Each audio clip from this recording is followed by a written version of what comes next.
So we've had two wonderful performances from Mr. Stafford this morning, but now we sit and have a quick chat. He's the founder and lead singer of Groundation. Morning, welcome to Smile once again. Good morning, sir. Happy great to see you. How does a Jewish American end up doing Jamaican music? I mean, through the inspiration of the great Bob Marley. Being from California, going to Hebrew school, going to temple and studying the Torah and all these things. None of my friends were doing this. And then finally I hear Bob Marley, and it was probably the song Exodus, talking about the children of Israel and these things that I was like, wow, this is a music that's talking about me. And it just inspired me, just the rhythm, the message. How old were you at the time?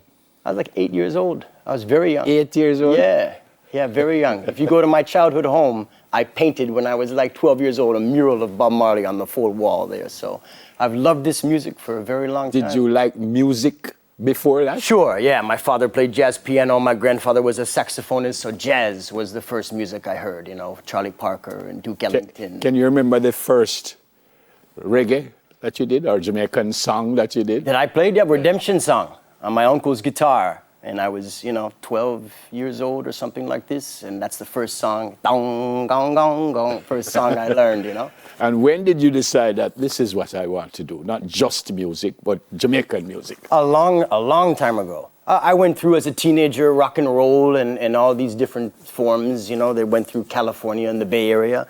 But I realized that I wanted to be a part of the movement for change, social justice, equality.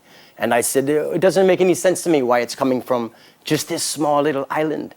It should be the world.